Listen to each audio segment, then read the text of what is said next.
네, 좋다라고 하는 제목으로 하나님 은혜의 말씀 이 시간에 여러분과 함께 나누기를 원합니다. 네, 오늘은 사사 입다에 관한 이야기입니다. 지난 2주 동안 사사 돌라 그리고 야일에 대해서 설교를 했었죠. 사사기라고 하는 성서 속에 나오는 12명의 사사들은 소사사 그리고 대사사로 구분이 되어지는데, 돌라와 야일은 소사사에 속하는 사람들입니다. 소사사와 대사사를 나누는 기준은 어떤 기준으로 나누느냐? 소사사는 작은 일을 하고 대사사는 큰 사명을 이루고의 차이가 아닙니다. 성경에 나오는 분량이 적으면 소사사이고 성경에 나오는 분량이 많으면 대사사입니다. 그럼 기억해 보세요. 지난주에 야일이 석절 나왔었나요? 돌라가 2절 나왔었죠? 그럼 당연히 소사사인 것이죠. 분량에 따라 소사사와 대사사를 나누기도 하지만 한 가지 더 중요한 특징이 있다면, 대사사들은 보통 주변국으로 인해서 군사적인 압제를 당할 때 이스라엘을 군사적으로 구원하는 역할과 사명을 가졌던 사람들을 대사사로 구분하기도 합니다. 소사사는 그에 반하면 대사사들과 같은 전쟁적인 업적은 별로 기록되지가 않지요. 그래서 사사기 속에 나오는 대사사들이라면 누굴 말할 수 있을까요? 온니엘, 에훗, 드보라, 삼손, 기드온. 누구 한 명 빼먹었죠 제가? 다시 온니엘, 에훗, 드보라, 삼손, 기드온, 입다. 오늘 입다까지. 아니죠, 6명이죠. 누구지? 온니엘, 에훗, 드보라, 기드온, 입다, 삼손. 그렇죠? 이들을 대사사라고 말하는 거죠. 이 대사사들 중에서 5번째 인물이라고 볼 수 있는 입다가 바로 오늘 본문에 등장하는 주인공 사사가 되는 것입니다. 제가 여러분들께 말씀을 시작하면서 질문을 한 가지 좀 드리겠습니다. 조선시대 사람이고 고위직을 지낸 홍판서와 그의 종이었던 춘섬이라고 하는 사람 사이에서 태어난 한 서자가 있습니다. 이 사람은 참 똑똑하고 재주가 뛰어났지만 조선의 엄격한 신분제와 출신 성분 때문에 아버지를 아버지라 부르지 못하고 형님을 형님이라 부르지 못하는 한을 품고 결국엔 출가를 하게 된 인물, 누굴까요? 홍길동이죠. 출가를 해서는 활빈당이라고 하는 도적대를 만들어서 조선의 폐역한 탐관오리들의 집으로 쳐들어가 가지고 그들이 불법으로 모은 재산을 훔쳐나오는 의로운 도적이 바로 홍길동이었습니다. 근데 저는 이 홍길동이 소설 속에 나오는 허구의 인물이라고 생각을 했었는데, 실제로 조선왕조 실록에 홍길동이라고 하는 이름이 등장한다 그러네요. 조선왕조 실록에 나오는 홍길동은 실제 인물의 홍길동은 의로운 도적은 아니었고, 충청도 일대를 무차별적 도둑질로 쑥대밭을 만든 인물이 홍길동이라고 그럽니다. 실제 기록에 따르면 도둑질이 얼마나 심했냐면 충청도에 사는 도민들이 충청도를 떠나서 다른 도로 넘어갈 정도로 너무나 힘들게 했던 사람이 홍길동이었다. 근데 이 홍길동이 그 홍길동인지는 모르겠으나 나중에 훗날 허균이 이 홍길동의 이름을 따서 소설을 쓴 것이 아니겠는가 하는 추측을 많이 한다 합니다. 이처럼 서자의 아들, 형제들의 차별로 출가한 외인, 이런 인생의 이력을 동일하게 가지고 있는 성경 속의 인물이 누구냐? 바로 사사 입다입니다. 오늘 말씀 1절을 한번 다시 보시죠. 시작. 길르앗 사람 입다는 큰 용사였으니 기생이 길르앗에게서 낳은 아들이었고, 1절 하반절을 보니까 기생이 길르앗에게서 낳은 아들이다 라고 입다를 설명하죠. 길르앗이 아내를 통해서 낳은 자식이 아니라 기생을 통해서 낳게 된 그야말로 서자인 거예요. 이것이 입다의 출신을 단도직입적으로 표현하고 있는 대목입니다. 그런데 저는 말씀을 준비하면서 1절을 이렇게 묵상하는 가운데 은혜가 되는 포인트가 있더라고요. 성경은 입다가 기생을 통해 태어난 사람이다라고 하는 그 출신 성분을 말하기 전에 더 먼저 기록된 상반절의 입다의 기록이 또 있어요. 1절 상반절에 뭐라고 말합니까? 길르앗 사람 입다는 큰 용사였다라고 말하고 있습니다. 큰 용사였다. 여러분 생각해 보세요. 사람의 인생이 시작하는 것은 언제부터예요? 출생부터죠. 출생부터.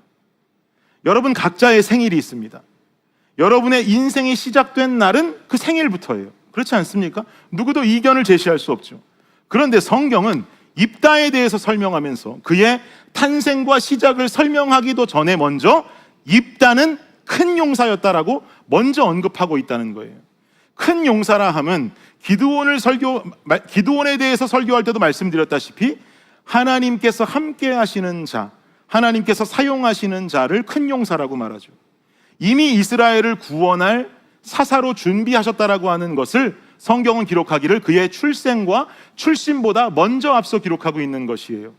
사랑하는 여러분, 예수를 믿는 우리들은 정확하게 알아야 됩니다. 뭐를 알아야 되는가?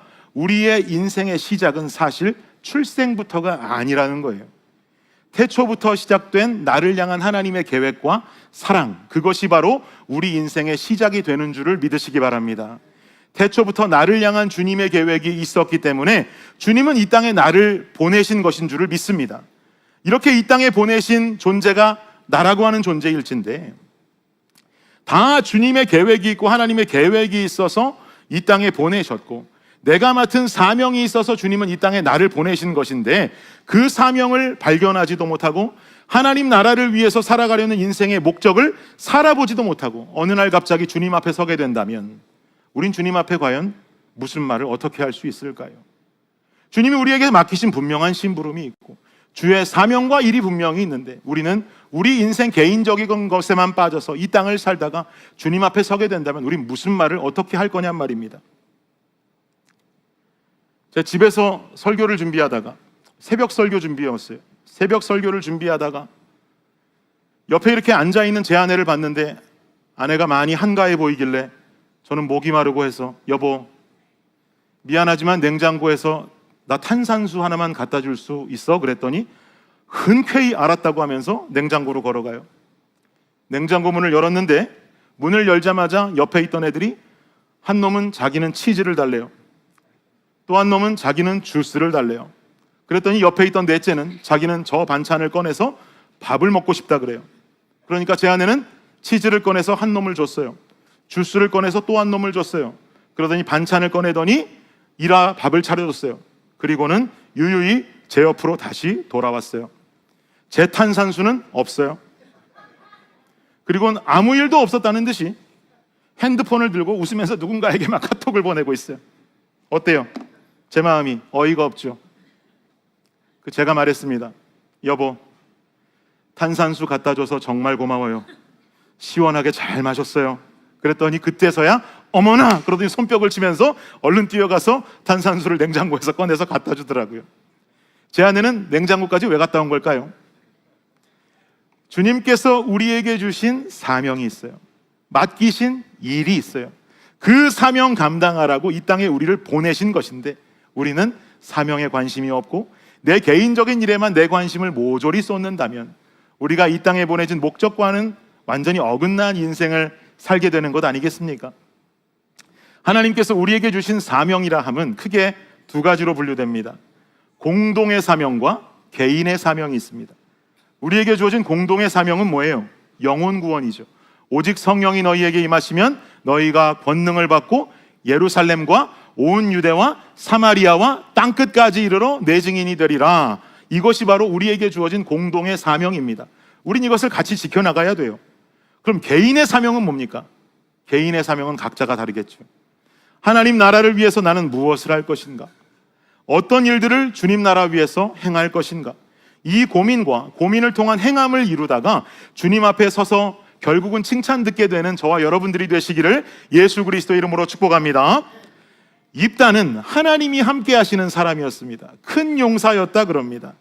그리고 이스라엘을 구원할 사명을 가진 대사사였습니다. 그러나 그는 기생의 아들이었습니다. 그리고 2절을 보니까 아버지가 본처에게서 낳은 아들들이 입다를 잘해줬으면 좋았을 텐데 곱게 대하지를 않았어요. 결국 입다는 집에서 쫓겨나게 되죠. 그리고 나서 이어지는 3절을 한번 다시 보십시오. 시작. 이에 입다가 그의 형제들을 피하여 돕당에 거주하며 잡류가 그에게로 모여와서 그와 함께 출입하였더라. 아멘. 입다가 그의 형제들을 피해서 어디 거주했어요? 돕당에 거주했다 그래요. 돕이라고 하는 곳은 변방의 땅이었습니다. 오늘날로 말하면 요르단과 시리아 국경지대이고요, 이스라엘 요단 동쪽에 있는 동쪽 지파들의 거주지보다 더 동쪽으로 가야 만날 수 있는 척박한 광야 변방이 바로 돕이었습니다. 그래서 이스라엘의 행정권이 돕 땅까지 발효되지를 않아요. 그야말로 치외 법권 지역이 돕이었어요. 법 없이도 살아갈 수 있는 곳이라는 거죠. 치외 법권이 변방지대가 돕이라는 땅이었어요. 그러니 그 땅에는 어떤 사람들이 살고 있었을까요, 여러분? 3절 보니까 누가 살고 있었대요? 잡류들이 살고 있었대요. 잡류들. 잡류라는 말을 제가 원어로 보니까 아나심 레킴이라고 쓰여 있습니다. 아나심 레킴. 아나심 레킴은 합성어예요. 아나심이라고 하는 단어와 레킴이라고 하는 단어가 합쳐져서 만들어졌어요. 아나심이라고 하는 말의 뜻은 뭐냐? 아나심은 여러분 히브리어로 들어보셨을 법한 이쉬라고 하는 말 들어보셨어요? 이쉬가 이시아에게, 이런 찬양도 있잖아요. 이쉬의 복수형이 아나심입니다. 이쉬는 사람이란 뜻이에요. 아나심은 사람들, 이 말이죠. 레킴은 뜻이 뭐냐? 레킴, 아무것도 없다, 비어있다, 이런 말입니다. 본문에 보니까 치외 법권 지역에 잡류들이 모여있다 말하니까 돕이라는 곳을 우리가 상상할 때, 야, 저기는 깡패 소굴인가 보다, 저거는 깡패들만 잔뜩 모여있는 동네인가 보다라고 생각할 수 있지만 아니라는 거예요. 깡패들이 모인 데가 아니라 아나심 레킴, 즉 아무것도 없는 사람들, 공허한 사람들, 비어있는 사람들이 모여 있어요. 그야말로 경제적으로 무너진 사람들, 아니면 마음에 아픔이 있는 사람들, 마음의 허무함을 가지고 사는 사람들, 입다와 같이 서자로 태어나는 아픔을 가진 사람들, 가문의 수치로 여겨져서 쫓겨난 슬픔이 있는 사람들이 모여서 살아가는 곳이 바로 돕이었다는 거죠. 결국 돕이라는 곳은요, 악한 자들의 소굴이 아니라 약한 자들의 동네였던 것입니다. 이런 사람들을 3절에서는 잡류다라고 말하고 있는 거예요. 잡류가 그에게로 모이고 그를 따랐다 말하고 있어요. 왜 입다에게 모이고 입다를 따르게 됐을까요? 들어보니까 처지가 비슷한 거예요. 기생의 아들이라는 그의 특징, 다른 아들들에게서 쫓겨나서 길르앗에 살던 사람이 돕이라는 곳으로 들어왔다는 이 소식을 들어보니 자신들과 처지가 비슷하기도 하고, 비슷한 슬픔은 아니더라도 그가 가진 연약함이 내가 가진 연약함으로 이해가 되고 공감이 되다 보니 사람들이 그의 곁으로 몰려드는 거죠.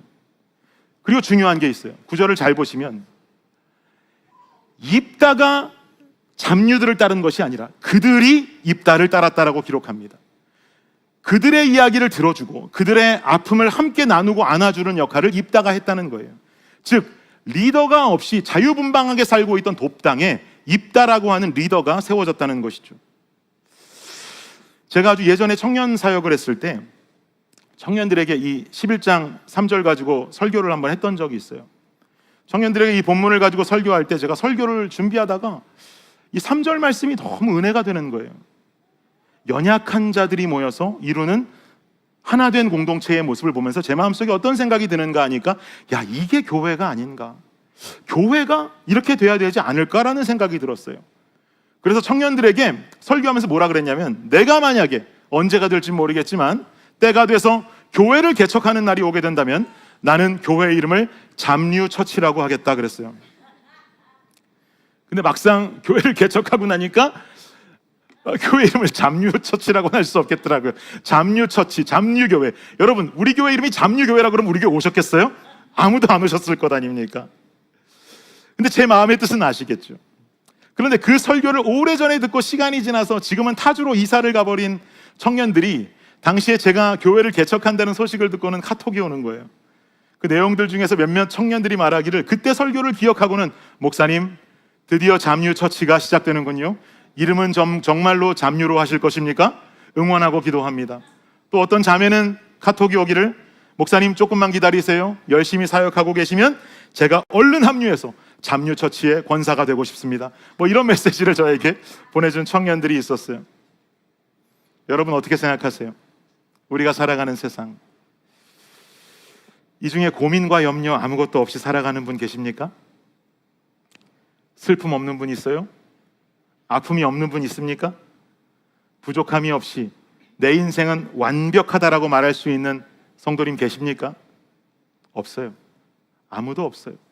이 땅에 아픔 없는 사람 없고 슬픔 없는 사람 없고 완벽한 인생을 살아가는 사람 아무도 없습니다. 그 고민과 염려, 슬픔과 아픔, 부족함과 연약함을 가지고 여러분 이 땅을 어떻게 살아가고 계세요? 어떤 방법 가지고 이 땅을 살고 계세요? 실제인지 모르겠는데 제가 들어보니까 어떤 미국 의학 서적에 국가별로 가지고 있는 전통적인 병명을 정리해 놓은 부록이 있대요. 거기 보면 코리아 섹션에 정확하게 영어로 써 있답니다. HWABYUNG, 화병. 한국 사람들에게만 있는 전통적인 병이 화병이래요. 화병. 우리 화병에 왜 걸립니까? 왜 화병 걸려서 인생에 우울함이 찾아오기도 하고 화가 몰려오고 때로는 참지 못하는 분노가 올라와서 분노가 조절되지 않는 이런 아픈 증상들이 나타나게 되는 것입니까? 이런 증상 겪는 사람들 요즘 너무나 많다 그러잖아요. 왜 그럴까요? 여러분, 여러분이 가지고 있는 아픔과 슬픔, 부족함과 연약함을요 혼자 정신력으로 이겨내려고 하지 마십시오. 내 강인함으로 이겨내겠다라고 하는 그 생각 버리십시오. 특히나 한국 사람들 여러분 얼마나 강인해요. 한국 사람들 정신적으로도 강인하고 육체적으로도 얼마나 강인합니까? 생각해 보십시오. 그 매운 고추를 그 매운 고추장에 찍어 먹는 유일한 민족이 한국 민족들 아닙니까? 미국 사람들이 보면 놀란대요. 야, 저 사람들은 고추를 그냥 먹어도 매운데 그 매운 고추장에 찍어 먹는다고 놀란다는 거예요. 이뿐입니까? 그 위험한 가스통을 오토바이 뒤에 메고 우리 과거에 가스통 배달하는 민족이 바로 우리 한국 민족들이잖아요. 과거에 일본 폭주족들이 한국에 관광하러 왔다가 그렇게 놀랬대요. 우리가 오토바이를 가장 위험하고 스릴 있게 타고 다니는 줄 알았는데 한국에 가보니까 한국엔 가스통을 오토바이 뒤에 메고 달리는 사람들이 있더라는 거예요. 얼마나 정신력이 강해요. 호련단신으로 손에 몇백 불 쥐고 미국에 이민 와서 아메리칸 드림을 이루며 살아가는 사람들이 대한민국 민족들 아닙니까? 그러니 정신력 하나면 이길 수 있고 긍정의 힘이면 이겨낼 수 있고 강인하게 이겨내면 된다고 생각하다가 HWABYUNG 화병에 걸리는 거죠. 우울함이 찾아오고 분노가 몰려오게 돼요. 그럼 우리는 어떻게 살면 될까요? 강인함도 아니고 내 정신도 아니라면 우린 무엇으로 이 상황들을 이길 수 있겠습니까? 우리는 블레싱이라는 이름의 공동체로 함께 모여 있습니다. 우리에게 존재하는 슬픔과 아픔, 부족함과 연약함을 이겨낼 수 있는 방법은요 블레싱 공동체에 바로 입다가 세워지는 것입니다. 전도서 4장을 보면은요 이렇게 말씀합니다. 시작. 혹시 그들이 넘어지면 하나가 그 동물을 붙들어 일으키려니와 홀로 있어 넘어지고 붙들어 일으킬 자가 없는 자에게는 화가 있으리라. 부족하고 연약한 자들이 모인 이 예수 그리스도의 공동체에 이야기를 들어주고 위로해주고 안아주고 품어주고 섬겨줄 수 있는 입다가 필요하다는 거예요. 몇 명만 필요한 것 아닙니다. 우리 성도님들 모두가 다 입다의 삶을 살 수 있기를 축원합니다. 예수님께서 공생의 기간에 이 땅에서 보이신 사역들을 크게 세 가지로 나눈다고 그러죠. 첫째는 티칭, 둘째는 프리칭, 셋째는 힐링으로 나눕니다. 티칭과 프리칭은 천국의 복음을 가르치고 사람들에게 비유로 설교하신 장면들을 떠올려 볼 수 있습니다. 힐링의 사역은 병든 자를 낫게 하셨고 죽은 자를 살리셨고 가난한 자들의 친구가 되어주시고 마음이 상한 자들의 위로가 되어주신 사역이 바로 힐링의 사역입니다. 예수님께서 하시던 이 사역을 예수님께서 죽으시고 부활하시고 승천하신 후에는 누가 이어가게 되는가? 바로 사도들이 이어가게 되죠. 예수님의 죽음만 있었다면, 예수님의 죽음이 예수님께서 보이신 이 땅에서의 역사로 끝이었다면 사도들이 예수님께서 하시던 티칭, 프리칭, 힐링의 사역을 열심으로 감당할 수 없었겠죠. 왜냐하면 예수님 죽음 이후에 뿔뿔이 흩어져서 도망쳐버린 제자들이 어떻게 예수님의 사역을 사명감 있게 이어갈 수가 있었겠습니까? 그러나 뿔뿔이 흩어진 제자들 앞에 부활하신 예수님께서 어느 날 부활의 몸을 보이시면서 나타나셨습니다. 죽은 줄 알았던 예수님이 다시 살아나셨습니다. 그리고 그 모습을 제자들과 500여 형제들 가운데 동시에 나타내 보이셨습니다. 더 이상 예수님은 죽음의 사기꾼이 아니었습니다. 부활의 참소망으로 나타나셨던 것이에요. 그리고 승천 이후에 성령이 임하자 이전에는 뿔뿔이 도망치고 흩어져서 예수님 모른다고 부인했던 자들이 이제는 목숨을 걸고 부활의 예수를 증거하고 전하기 시작합니다. 사도들의 사역으로 성도들이 늘어나고 성도 간에 서로 구제하고 땅을 팔아 가난한 자가 없게 하는 믿을 수 없는 일들이 일어나면서 교회가 탄생하죠. 그리고는 예수님의 사역이 사도들에게 전달되고 끝나는 줄 알았더니 그 다음부터는 이 임무가 탄생되어진 교회로 전달됩니다. 사랑하는 여러분, 우리가 입다의 모습으로 살아가면서 부족하고 연약한 자들이 교회라는 이름으로 함께 모여서 서로 뜯고 물고 분열되고 싸우고 하는 것이 아니라 하나가 되고 한 몸을 이룬다라고 하는 것은 오늘날 교회가 사도들에 이어서 이어받은 우리가 반드시 해내야 하는 예수님의 사역인 줄을 믿습니다. 그러니 이거는 할 수 없어 포기하고 할 수 있어 도전할 수 있는 게 아니에요. 이것을 사명으로 알고 하나됨과 화합과 평화를 위해서 우리는 열심으로 달려가야 되는 것이 바로 성도요 교회가 되어야 한다라고 하는 것이죠. 그렇다면 이런 공동체를 이루게 될 때 과연 어떤 현상이 더불어 일어나게 되는가? 이어지는 4절과 5절 말씀을 함께 한번 보겠습니다. 시작. 얼마 후에 암몬 자손이 이스라엘을 치려 하니라. 암몬 자손이 이스라엘을 치려 할 때에 길르앗 장로들이 입다를 데려오려고 돕당에 가서 입다에게 이르되 우리가 암몬 자손과 싸우려 하니 당신은 와서 우리의 장관이 되라 하니. 여러분, 이게 무슨 말씀이에요? 입다는 도비라고 하는 지역에서 잡류들의 리더가 됐어요. 그리고 입다를 통해서 그 땅에 있는 사람들은 한 팀을 이루었어요. 그리고 이들은 여기서 무엇을 했을까요? 돕당은 아까 말씀드린 바와 같이 이스라엘 동쪽 지파들보다 더 동쪽에 나라 국경 경계에 위치하고 있는 땅입니다. 외부 적들의 침입이 일어나면 가장 먼저 일어날 수 있는 곳이겠죠. 아마도 이들은 돕당에서 군사적인 훈련을 함께 했을 것이고 변방지역이라 농사를 지을 수 없는 척박한 곳이었기 때문에 이 국경 지역을 수비해주면서 내륙 지역에서 그 대가로 곡식을 받으면서 국경 수비대의 역할을 했을 것입니다. 그런데 이들이 그 안에서 서로 무슨 오합지졸 군대처럼 나뉘고 싸우고 헐뜯는 게 아니라 딱 하나를 이루어가지고 군대가 군사훈련을 하고 함께 이 결합력이 너무나 대단하니 이들이 발휘하는 힘은 어땠겠습니까? 대단했겠죠. 그러니 이들이 가지고 있는 힘이 점점 주변으로 소문이 나요. 좋은 소문이 나더니 어디까지 전달되느냐? 그 내륙 지역에 있는 리더들에게까지 전달이 됩니다. 그리고는 결국 암몬 자손이 이스라엘을 치려고 했을 때 길르앗 장로들이 그 소문을 듣고는 국경 수비대의 역할을 해주고 있는 이들에게 찾아와서 입다에게 우리를 지켜달라. 그러면 내가 너를 장관 삼겠다라고 말하는 것이죠. 사랑하는 여러분, 블레싱 공동체가 소문난 공동체가 되기를 예수의 이름으로 축원합니다. 어떤 소문 나면 될까요? 들어보니까 우리 교회가 소문이 나긴 났는데 제가 들은 소문 하나 알려드릴까요? 우리 교회 어떤 소문 났냐면 저 듣고도 굉장히 이상했어요. 블레싱 교회 목사가 2세여서 설교를 영어로 한다는 소문이 났대요. 제가 몇 달 전에 달라스 갔을 때도 어떤 목사님 만났는데 어느 교회 목사님이냐 그래서 저 어스틴에 있는 작은 블레싱 교회라고 하는 교회 목사입니다 그랬더니 저 그 교회 알아요. 많이 들었어요. 그럼 하시는 말씀이 목사님 2세셔서 영어 잘하셔가지고 설교를 영어로 하신다고 들었어요. 성도들 다 2세들이라고. 잘못 들으신 것 같습니다. 그렇지 않습니다. 여러분, 이런 소문은 꼭 바로 잡아주셔야 됩니다.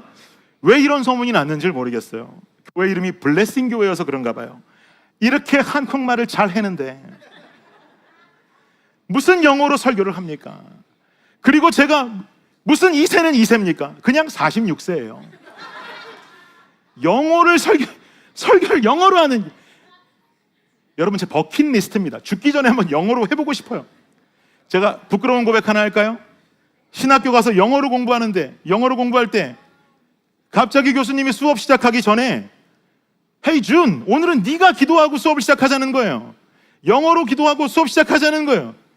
얼마나 당황합니까 여러분? 얼마나 당황했는지. 영어로 기도하다가 이단될 뻔한 적 있어요. 그 다음부터 그 교수님 단 한 번도 제가 졸업할 때까지 저를 영어로 기도를 시키신 적이 없습니다. 그러면 그 교수님만 안 시켜야 되잖아요. 모든 교수님이 영어로 기도를 안 시키더라고요. 왜 그럴까요? 소문이 난 거예요. 쟤는 영어로 기도시키면 엉뚱한 소리 하니까 기도시키지 마라. 소문이 난 거죠. 아니에요. 다 헛소문이에요. 저도 고추장에 찍어 먹는 토종 한국 사람입니다. 이런 소문 말고요. 앞으로 우리 교회가 나기 원하는 간절한 소문이 있어요. 그 소문은 뭐냐면 블레싱 교회는 성도들이 하나로 똘똘 뭉쳐 있더라. 누가 자기네 교인 욕이라도 할라치면 입에 거품 물고 그 사람 그런 사람 아니라 그러더라. 상처 입은 자도 연약한 자도 부족한 자도 품어주고 섬겨주고 회복하는 교회라더라. 그 사람 소문으로는 그렇게 날카롭고 피도 눈물도 없는 사람이라 그러던데 블레싱 교회 가더니 다른 사람 됐다더라. 아무도 아멘은 안 하시네요. 블레싱 교회만 가면 그렇게 반겨주고 환영해주고 사랑해준다더라. 여러분, 이렇게 하나됨의 소문이 나기를 간절히 원합니다. 잘 화합되고 하나되고 사랑하고 환영하고 안아주고 품어줄 수 있는 공동체가 되어질 때 그 소문이 반드시 나게 되고 하나님의 영광을 드러내는 교회의 모습이 될 줄을 믿습니다. 입다의 잡류 공동체가 입다라는 리더를 중심으로 내류까지 좋은 소문이 들어왔던 것처럼 블레싱 공동체의 수많은 여러분과 같은 입다들이 하나님 은혜 안에 세워짐으로 이런 성도 간의 하나됨 그리고 회복과 사랑의 공동체로 소문날 수 있는 날이 오기를 예수 그리스도의 이름으로 축복합니다. 결론을 맺겠습니다. 얼마 전에 집에서 아내가 아이들을 데리고 뭔가를 불이 나게 정리합니다. 뭘 정리하나 들여다봤더니 그간 아이들이 학교를 다니면서 프리K 때부터 그림을 그리고 색칠 공부하고 뭐 이런 것을 집으로 가져온 종이들 엄청 많죠. 또 수업 때 공부했던 프린트물들, 학교에서 준 사진들, 뭐 이런 추억의 자료들이 뭐 지나온 시간이 있다 보니까 너무나 많아서 그걸 다 끄집어내서 깔끔하게 아이들과 함께 정리하고 있더라고요. 그러다 보니까 오래된 추억들이 꺼내지게 됐습니다. 애들도 자기들이 어릴 때 쓴 글씨를 보면서 막 뭐 깔깔깔깔 웃기도 하고 이게 뭐 글씨냐 그림이냐 그러고 그때는 이랬지 그때는 저랬지 하고 옛날 이야기도 하고요. 또 어릴 때 사진들도 나오니까 그 모습을 보면서 키득키득키득거리고 막 웃기도 하더라고요. 그렇게 정리가 끝이 났는데도 아이들은 정리를 마치고 다 흩어졌는데 아내는 그 추억팔이 하는 게 그렇게 좋았는지 자기는 좀 더 자기 전화기를 열어서 저장된 아이들의 어릴 때 모습, 갓 태어났을 때 모습까지 막 들춰보면서 여보 이때 이랬어 이때 저랬어 라고 저한테 이야기해 주는 거예요. 그래서 아내랑 함께 그 사진을 보면서 오랜만에 추억 여행을 좀 해보았습니다. 설교를 준비하면서 감히 한번 제가 하나님의 마음을 상상해 봤어요. 하나님이 나를 보시면서 하나님이 우리라고 하는 인간을 보시면서 가장 아름다웠던 때를 기억하신다면, 가장 아름다웠던 때를 하나님께서 추억하신다면 과연 그때는 언제일까? 여러분 언제일 것 같으세요? 저는 상상해 보니까 창세기 1장 31절 말씀이 떠올랐습니다. 읽어볼까요? 시작. 하나님이 지으신 그 모든 것을 보시니 보시기에 심히 좋았더라. 저녁이 되고 아침이 되니 이는 여섯째 날이니라. 아멘. 하나님은 다섯째 날까지 창조함을 마치시고는 성경에 기록하기를 보시기에 좋았더라 라고 말씀하셨습니다. 그리고 여섯째 날 인간을 창조하셨어요. 인간을 창조하신 후에 하나님 말씀하시기를 그 전까진 보시기에 좋았더라 하시더니 방금 보신 바와 같이 31절에 말씀하기를 보시기에 심히 좋았더라 라고 말씀하십니다. 이전에 지어놓은 창조물들보다 인간을 만들고는 참 보기에 심히 좋다. 내가 너를 보니 너무너무 좋다. 주님께서 인간을 보고 그렇게 말씀하셨다는 거예요. 너무너무 좋다. 지금 생각해보면 뭐가 그렇게도 좋으셨을까? 죄질 만한 인간이고 그 인간을 통해서 자기 하나밖에 없는 독생자 예수가 십자가에 달려야 되는 그 시작점이 될 수 있었던 사람들임에도 불구하고 주님 뭐가 그렇게 좋으셨을까? 근데 인간을 만들고 심히 좋았더라. 영어로는 It was very good. 히브리어로는 뭐라고 하셨냐면 토브라고 하셨어요. 토브. 히브리어로 좋다라는 뜻이 바로 토브죠. 왜 그렇게 좋아하셨을까요? 성부, 성자, 성령의 연합된 형상을 인간이라고 하는 한 존재에 담아서 창조하셨기 때문입니다. 그래서 성경에도 인간을 창조할 때 자기의 형상대로 인간을 만들었다라고 말씀하지 않아요. 성경에 분명히 말씀하죠. 우리의 형상대로 인간을 만들었다. 왜 우리라고 그럽니까? 성부, 성자, 성령, 삼위를 말하는 거예요. 하나님께서는 삼위일체의 하나님입니다. 인간은 삼위 하나님의 형상, 즉 그 성품을 따라서 만들어진 존재들입니다. 그러기에 인간은 삼위가 하나가 된 하나님의 걸작품들인 줄을 믿습니다. 이런 인간들을 보시곤 하나님께서는 야, it was very good. 히브리어로는 토브, 좀 더 정확힌 토브 메오드, 너무 좋다, 너무 좋다. 하나님께서는 이렇게 창조된 인간들이 어떻게 살아가길 원하실까요? 서로 공동체를 이루면서 이 교회 안에서 만나 안아주고 섬겨주면서 하나님 나라를 만들고 전파하는 곳, 여러분 그곳이 교회가 되기를 원치 않으시겠습니까? 오늘 본문의 입다의 모습을 보세요. 잡류들과 함께 안아주고 섬겨주면서 하나를 이루고 그걸로 끝이에요? 아니잖아요. 결국 하나님 나라의 일을 이루지 않습니까? 암몬 족속들이 쳐들어올 때 앞장서 물리치는 이 모습을 보여준 것처럼 말이죠. 오늘 본문 속에 입다가 이 잡류들을 만나고 한 팀을 이뤄서 암몬 족속과 함께 싸움을 이루고 승리하게 되는 이 중요한 사건이 일어나고 있는 지명이 오늘 여러분들께 말씀드렸는데, 그 땅이 어느 땅이라 그랬습니까? 도비라 그랬습니다. 여러분, 도비라는 땅이요, 한국식 발음으로 도비라고 표기한 것이고, 제가 원문을 찾아보니까 뭔지 아세요? 토브예요. 토브.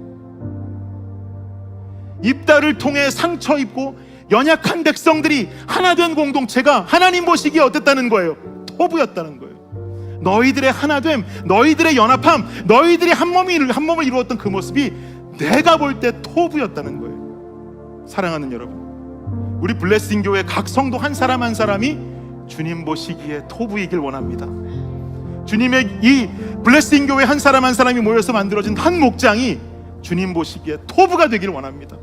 이 교회가 주님 보시기에 토브 메오드가 되기를 원합니다. 주님께서 한 사람 한 사람과 이 공동체를 보시며 좋다, 내 마음이 너무 좋다, 너희들의 모습 보니 내 마음이 너무너무 좋다라고 칭찬하는 우리 블레싱 교회가 되기를 예수 그리스도의 이름으로 축원합니다.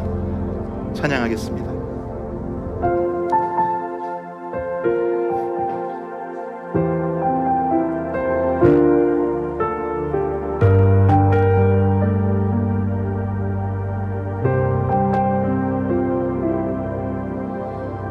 은혜로 날 보듬으시고 사랑으로 품어주셔도 내 마음 한 자락도 지키지 못하는 이 모습 부끄럽습니다. 따스한 곁을 내어주시 주님 앞에 나아갑니다. 표현 못할 긍휼로 나를 붙드시는 주 이름만 바라봅니다. 매일 마주한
지키지 못하는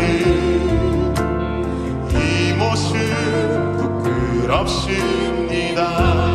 따스한 곁을 내어주신 따스한 곁을 내어주신 주님 앞에 나갑니다. 표현 못할 긍휼로 나를 붙드시는 주 이름만 바라봅니다. 매일 마주한 슬픔을 견뎌나가며 주 예수의 마음을 닮아가네. 두려운 걸음마다 주가 동행하니 주 의지하며 오늘을 걷네. 주의 신실한 소망을 깊이 담으며 주 예수의 풍요를 채워가네. 하나님의 자녀로 명예 지켜가며 깊어진 삶을 주께 우리 한번 더 매일 마주한 슬픔을 견뎌나가며 주 예수의 마음을 닮아가네. 두려운 걸음마다 주가 동행하니 주 의지하며 오늘을 걷네. 주의 신실한 소망을 깊이 담으며 주 예수의 풍요를 채워가네. 하나님의 자녀로 명예 지켜가며 깊어진 우리 한 번 더 가사를 기억하시면서 매일 마주한 슬픔을 견뎌나가며 주 예수의 마음을 닮아가네. 두려운 걸음마다 주가 동행하니 주 의지하며 오늘을 걷네. 주의 신실한 소망을 깊이 담으며 주 예수의 풍요를 채워가네. 하나님의 자녀로 명예 지켜가며 깊어진 삶을 주께 드리네. 여러분, 이 시간 우리가 한 목소리로 좀 기도하길 원합니다. 여러분, 기도하실 때에 주님이 우리를 만드시고 말씀하셨답니다. 토브메오드. 야, 너무 좋다. 너무너무 좋다. 너무 좋다고 말씀한 인간들이 모여서 이룬 공동체를 보시면서 주님은 말씀하십니다. 그 땅이 돕이 되길 원한다. 그 땅이 토브가 되길 원한다. 우리 안에 정말 주님 안에서 화합하고 하나를 이루어가며 한 몸을 이루는 것이 이처럼 중요합니다. 하나님, 이 공동체의 일원으로서 한 몸을 이루며 살아가며 주여 내가 더 섬기게 하옵소서. 내가 더 낮아지게 하옵소서. 내가 더 안아주고 섬겨주고 품어주게 하여 주옵소서. 주님, 그 입다가 내가 되게 하여 주시옵소서. 이 시간 주님 앞에 이 기도의 제목을 가지고 결단하며 기도하며 나아가도록 하겠습니다. 기도합니다. 주여,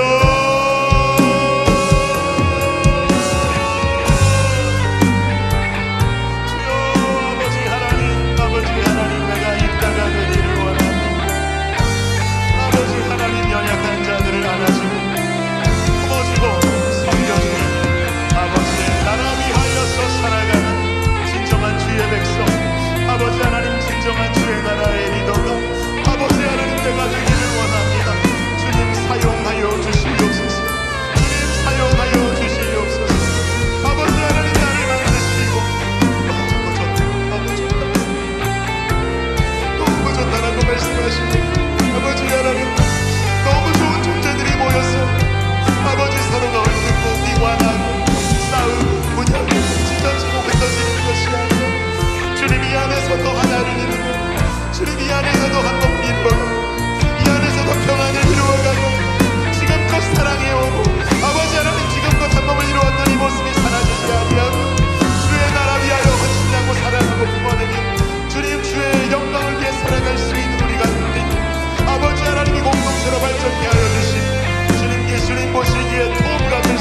주시옵소서.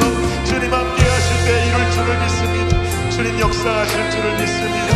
주님 함께 하실 줄을 믿습니다. 주님 세워가실 줄을 믿습니다. 아버지 역사하실 때에 이 모든 것이 진정한 현실로 이루어질 줄을 믿사오니 사랑하고 품어내는 아버지 하나님의 영광이 되어지는 이 교회가 될 수 있도록 주님 역사하여 주시옵소서. 역사하여 주시옵소서.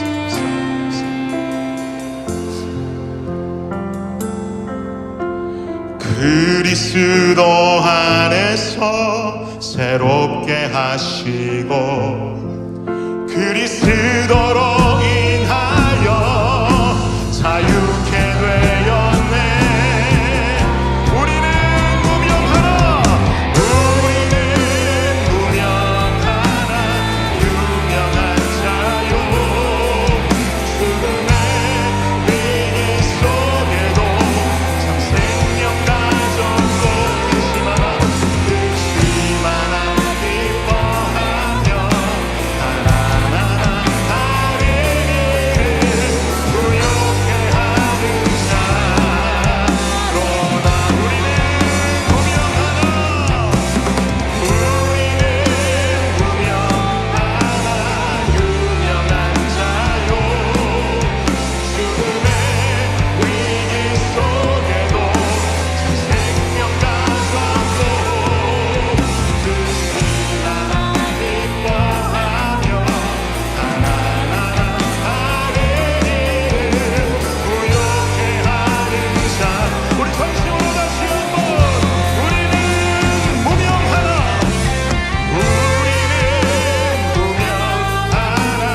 유명한 자요.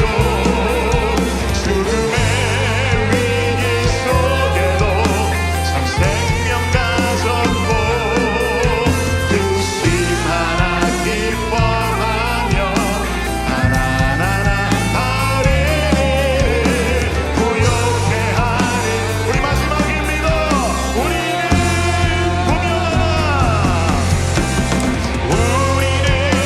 무명하나 유명한 자요. 죽음의 위기 속에도 참 생명 가졌고 극심하나 기뻐하며 하나나나 하리니를 부욕해 하는 자로다. 주님, 우리의 삶 속에 점점 성장하고 성숙할 수 있는 믿음을 허락하여 주시옵소서. 그러함으로 내가 그리스도의 공동체의 입다의 역할을 감당하며 때로는 연약한 자를 보듬어주고 안아주고 그리고 섬겨주고 끌어안아줄 수 있는 참된 그리스도의 성도가 되게 하여 주시옵소서. 그렇게 발전되어지는 우리 공동체의 모습을 보시며 주님 말씀하시기를 토브 메오드 진정 너희가 내가 사랑하는 돕당이다 라고 칭찬을 듣는 우리 교회 되게 하여 주시옵소서. 감사합니다. 이 모든 말씀 예수님의 이름으로 감사하며 기도드립니다. 아멘. 자리에서 모두 일어나셔서 우리 기쁨으로 마지막 찬양 함께 하고 예배 마무리하도록 하겠습니다.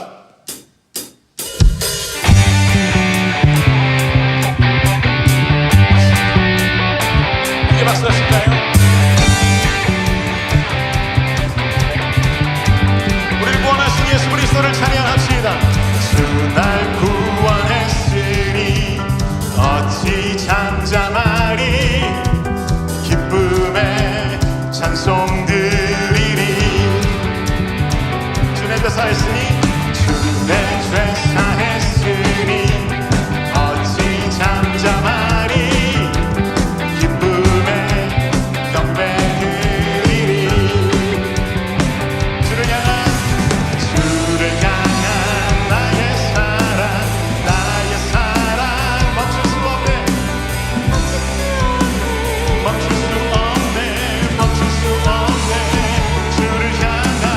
주를 향한 나의 열정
주옵소서. 아멘. 지금은 우리 주 예수 그리스도의 은혜와 무한하신 아버지 하나님의 사랑과 놀라우신 성령의 은총이 오늘 이 시간 주 앞에 나와 결단하고 돌아가는 이 자리에 모인 모든 주의 백성들 머리 위에 지금으로부터 영원까지 함께 하시기를 우리 주 예수 그리스도의 이름으로 축원하옵나이다. 아멘.